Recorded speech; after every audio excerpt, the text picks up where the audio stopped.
Hey guys, welcome to this channel. मेरा नाम है देविशी और हम इस वीडियो में भी डिस्कस करेंगे एक्ट 2 सीन 1 की लाइंस को। अगर आपको याद हो तो हमारी पिछली वीडियो में हमने लाइन नंबर 106 तक डिस्कस कर लिया था। तो वो आखिरी लाइन थी जो अलोंसो ने कही थी। तो अलोंसो इस पूरे पैराग्राफ में कह रहा था कि उसको बहुत अफसोस है कि उसने अपनी बेटी की शादी अफ्रीका में किंग ऑफ ट्यूनिस से कर दी, क्योंकि अभी वापसी के समय उसने अपना बेटा खो दिया, यानी फर्डिनेंड उसको नहीं मिल रहा है। उसको लगता है फर्डिनेंड मर चुका है। और साथ ही साथ उसने अपनी बेटी भी खो दी, क्योंकि फ्रेंड्स उस टाइम पे एरोप्लेन तो हुआ नहीं करती थे। तो अफ्रीका और इटली बहुत ज़्यादा, मतलब बहुत ही ज़्यादा दूर थे। तो इसलिए अलोंसो को लगता था कि अब तो उसने अपनी बेटी को भी खो दिया, शायद कभी अपनी ज़िंदगी में दोबारा उसको देख नहीं पाएगा, क्योंकि इतनी ज़्यादा दूर है अफ्रीका इटली से। और इसीलिए वो अपने डिसीजन पे पछता रहा है। उसको शांत करने के लिए फ्रांसिस्को कुछ कहता है। तो आगे की लाइन से फ्रांसिस्को की, हम हैं पेज नंबर 55 पर और लाइन नंबर है 107। सो फ्रेंड्स, फ्रांसिस्को कह रहा है, sir he may live, I saw him beat the surges under him and ride upon their backs. तो यहाँ फ्रांसिस्को अलोंसो से बात कर रहा है उसके बेटे फर्डिनेंड के बारे में और कह रहा है कि सर, हो सकता है राजकुमार फर्डिनेंड अभी भी जिंदा हो, क्योंकि मैंने उनको देखा है इतनी स्ट्रॉन्ग लहरों के आगे एकदम अच्छे से स्विमिंग करते हुए। He trod the water whose enmity he flung aside and breasted the surge most wall that met him his bold head। तो ये कह रहा है कि इतना ज़्यादा रफ पानी होने के बावजूद, इतनी ज़्यादा रफ वेव्स, इतनी तेज़ लहरों के बावजूद राजकुमार फर्डिनेंड अच्छे से तैर रहे थे और अपनी पूरी ताकत इस्तेमाल कर रहे थे। और ये सब करने के दौरान उन्होंने अपना सर पानी के ऊपर उठा के रखा हुआ था। Both the contemptuous waves he kept, and owed himself with his good arms in lusty stroke to the shore that o'er his wave-worn bases bowed as stooping to relieve him। तो ये कह रहा है कि वो अपने पावरफुल हाथों का इस्तेमाल करते हुए एकदम तेज तरीके से तैरते हुए किनारे की तरफ बढ़ रहा था। और ऐसा लग रहा था कि जो किनारा था इस आइलैंड का, वो भी फर्डिनेंड को बचाना चाहता था। ऐसा लग रहा था मानो वो खुद ही अपनी जगह से और आगे आ रहा है।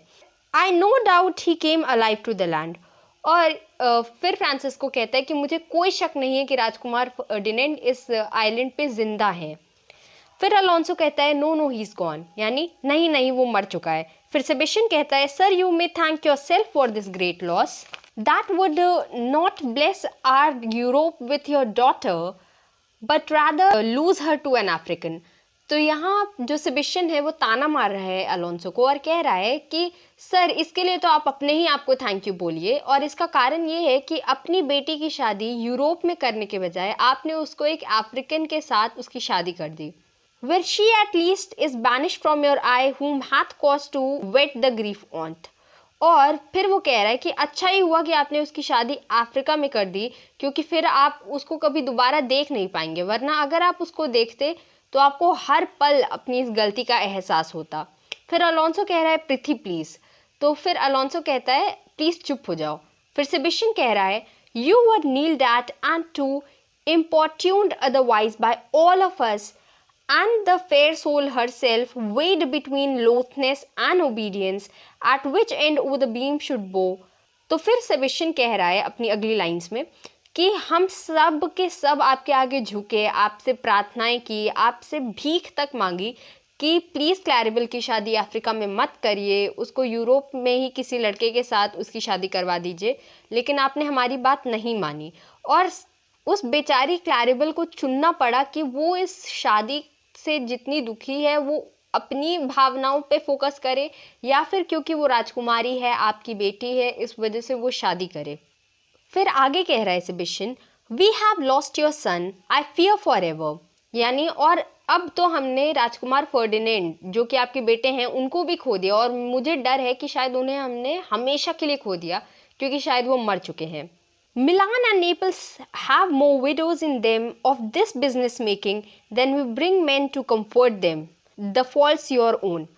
फिर सेबेस्टियन कह रहा है, कि मिलान और नेपल्स में अभी बहुत ज़्यादा विधवाएं हैं और हम सर्वाइवर्स के नाम पे जितने ज़्यादा लोग आए थे उनमें से किसी को नहीं ले जा रहे जो उनको थोड़ा दिलासा दे सके। यानी बहुत ज़्यादा लोगों ने सर्वाइव भी नहीं किया है और ये सब की सब आपकी गलती है, क्योंकि आपका एक फैसला कि क्लैरिबल की शादी अफ्रीका में होगी, उसी की वजह से ये सब कुछ हो रहा है। फिर अलोंसो कह रहा है so is the dearest over the loss, यानी सबसे बड़ा नुकसान भी तो मेरा ही हुआ है। फिर गोंजेलो कह रहा है my lord Sebastian the truth you spoke doth lack some gentleness. तो अब यहाँ गोंजेलो जो है वो सेबिशन को टोक रहा है, उसको कह रहा है कि सेबिशन आप जो कह रहे हैं वो सच्चाई तो है लेकिन वो बहुत ही ब्रूटल है, वो बहुत ही कठोर सच है। And time to speak it in you rub the sore when you should bring the plaster. और फिर वो कह रहा है कि वो वक्त है जब कहाँ से कहाँ तक आपको अलोंसो को यानी किंग अलोंसो को सांत्वना देनी चाहिए, उनको अच्छा महसूस कराना चाहिए, उनके जले पर मलहम लगानी चाहिए, लेकिन आप तो जहाँ चोट लगी है वहीं पे नमक रगड़ रहे हैं। फिर सेबेस्टियन कहता है वेरी वेल, यानी चलो ठीक है। फिर एंटोनियो कहता है एंड मोस्ट चिरजुएनली। तो ये चिरजुएनली जो है ये इसका मतलब है लाइक अ सर्जन। तो यहाँ जो एंटोनियो है वो गोंजेलो को सर्जन कह रहा है। तो जब एलिजाबेथन टाइम्स थे यानी रानी एलिजाबेथ का जब राज चलता था तो उस टाइम पे माना जाता था कि जो फिजिशियन होता है, जो डॉक्टर फिजिशियन होता है, वो सर्जन से ऊपर होता है। तो इस वजह से वो गोंजेलो को सर्जन से कंपेयर करके उसकी बेइज्जती कर रहा है। सो फ्रेंड्स, इस वीडियो को यहीं एंड करते हैं। मुझे उम्मीद है आपको वीडियो पसंद आई होगी और इस वीडियो ने आपकी थोड़ी बहुत मदद तो कर ही दी होगी। तो प्लीज़ इसी बात पे इस चैनल को सब्सक्राइब कर लीजिए, वीडियो लाइक कर दीजिए। मैं मिलूंगी आपको अपनी नई वीडियो में, तब तक के लिए थैंक्स फॉर वॉचिंग।